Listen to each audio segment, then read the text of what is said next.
Hello, I'm Joshua Cohen, student loan lawyer. Welcome to another episode of Student Loan Talk. Today, I'd like to talk about refinance and consolidation. I've been focused on student loan work since 2008. A common theme I've seen, which needs to be clarified, is how consolidation or refinance can and can't help. Many people seem to think that simply consolidating a loan results in obtaining an affordable payment. Sorry, that's not how it works. First, let's look at the two terms, consolidation and refinance. Consolidation is a term usually used with federal loans. It's used to pay off multiple loans into one new loan. It's also used to convert an FFEL loan into a direct loan. This is usually done to gain eligibility for income-driven repayment plans and public service loan forgiveness. Refinance is a term associated with private student loans. The biggest sales pitch for refinancing is the interest rate. Yes, dropping your interest rate brings down your monthly payment, but it doesn't always save you money. You've got to read the details of the refinance offer. What if they offer you a lower payment, but they stretch it out by 5 or 10 years? Are you really saving money? I've seen this. It's just like a car dealer offering you a 72-month term instead of 48. You pay more over the long term. The place where refinancing gets tricky is with federal student loans. It's my professional opinion that federal student loans should never be refinanced with a private student loan. Why? Let's look at the pros and cons. The only advantage is a lower interest rate. By contrast, what you give up by converting a federal student loan into private is huge.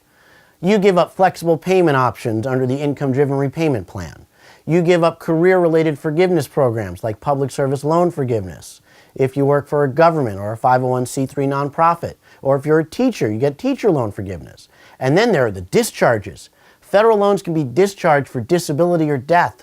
Private loan refinance doesn't seem to offer this. If I'm wrong, contact me, let me know. Why is disability and death discharge so important? Life happens. Car accidents happen. Disease happens. No one plans to become disabled, but it happens. If you become disabled with the federal student loan, you can apply for a total and permanent disability discharge. If you die, a federal student loan dies with you. A private loan, they're allowed to go after your estate. And if there's a cosigner, they'll go after them too. Federal loans rarely have a cosigner, so that's not even an issue. Will a private loan refinance lender go after your estate? I don't know. If you have one, they might. Then there's the affordability issue. I ran a few numbers. They say that undergraduates average $30,000 in student loan debt. That's because that's the most you can have for an undergraduate degree.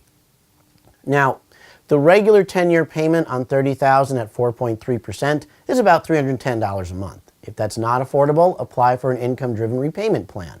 A single person earning $25,000 a year has a $60 payment. That's affordable.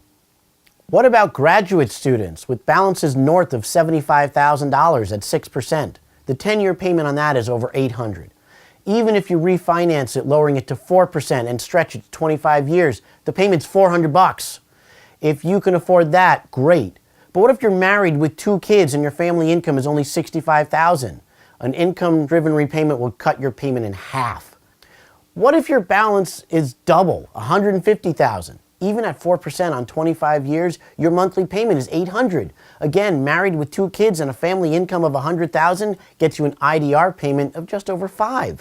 You just saved $300 without refinancing. The complaint I hear about IDR is the potential tax consequence in 20 to 25 years.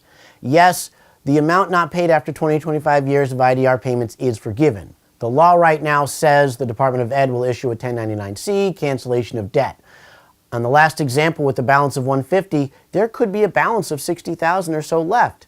But a 1099 is something that could be planned for. A good financial planner knows where you're going to be in 20, 25 years. You might be able to save up to pay off the taxable event, which is still cheaper than paying off the balance of the loan. And who knows, maybe Congress will wake up and get rid of the taxable issue. Why? Why not? Do you know taxes can be discharged in bankruptcy? So, why worry about it? There are ways to set it up. If you're curious about that taxable bankruptcy issue, talk to a bankruptcy attorney. But you also have to remember the federal loans have the discharge protections. Become disabled before the 20 to 25 years and the loan is discharged. Die before that, the loan is discharged and your estate is protected. Isn't that insurance worth it? In the end, refinancing a federal student loan through a private student loan could cost you much more than you realize, and it could affect your family in ways you never expected. If you want to refinance your private student loans, sure, go ahead. Save some money with the lower interest rate. But federal loans, keep them federal. I'm Joshua Cohen, the student loan lawyer. This has been Student Loan Talk. Until next time, goodbye.